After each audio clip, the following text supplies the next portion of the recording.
আমি একটু গল্প বলতে চাই। আর এটা একটু ক্রেজি, মানে ওই যে বলেছিলাম তোমাকে যে ককরোচটা জলে ডুবে আছে, বলছিল যে আরে কেউ বাঁচাও আমাকে, লাইফ জ্যাকেট। তো তো লাইফ জ্যাকেট তো মানুষদের জন্য, ককরোচদের জন্য আর কোথায় লাইফ জ্যাকেট।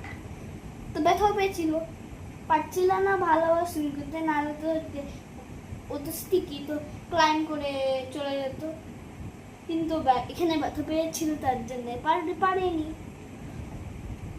আমি কি করে টয়লেট করার সময় দেখলাম, তাও দেখলাম অনেকবার দেখেছি, তখন আমার আইডিয়া আসেনি ওকে কীভাবে হেল্প করবো।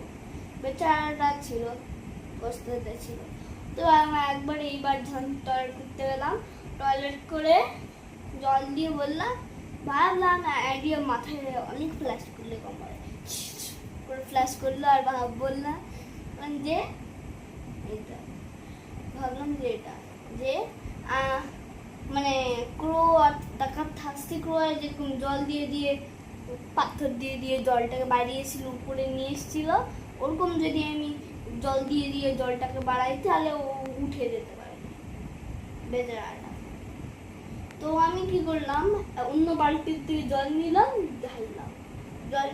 ঢাললাম, বাড়ছিল করে যখন লেয়ারে আসলো, যেখানে জল ছিল না অল্প একটু লেয়ারে আসলো পিছন দিক থেকে, কিন্তু তাও ফাঁকা ছিল, তার জন্য চলে গেল।